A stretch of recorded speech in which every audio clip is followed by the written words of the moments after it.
வழக்கில் இரண்டாம் கட்ட சிபிஐ விசாரணை சூடுபிடித்துள்ளது. உயர் போலீஸ் அதிகாரிகளை நேரில் அழைத்து விசாரிக்க முடிவு செய்யப்பட்டுள்ளதாக சொல்கிறார் நமது செய்தியாளர் ராகவேந்திரன். அவரிடம் மேலும் விவரங்களை கேட்கலாம். ராகவேந்திரன், குட்கா வழக்குல இரண்டாம் கட்ட விசாரணை பற்றி சொல்லுங்க. வணக்கம் லலிதா. குட்கா ஊழல் வழக்கில் சிபிஐயின் இரண்டாவது கட்ட விசாரணை தற்போது தீவிரமாக நடைபெற்று வருகிறது.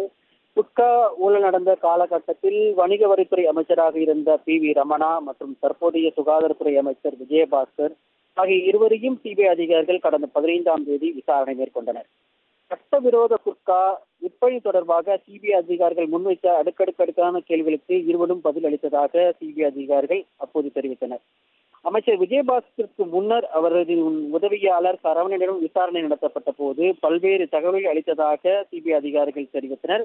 அதன் பின்னையே அமைச்சரிடம் விசாரணை மேற்கொள்ளப்பட்டதாகவும் சிபிஐ அதிகாரிகள் தரப்பில் தெரிவிக்கப்பட்டது. 2013ஆம் ஆண்டில் குட்கா விற்பனைக்கு தமிழக அரசு தடை விதித்த பிறகும் அமைச்சர்கள் அதிகாரிகள் லஞ்சம் பெற்றுக் கொண்டு குட்கா விற்பனையை கண்டுகொள்ளவில்லை என்பதுதான் இந்த குற்றச்சாட்டு. மேலும் இந்த வழக்கில் காவல்துறை உயர் அதிகாரிகளும் லஞ்சம் பெற்றதாக கூறப்பட்டது.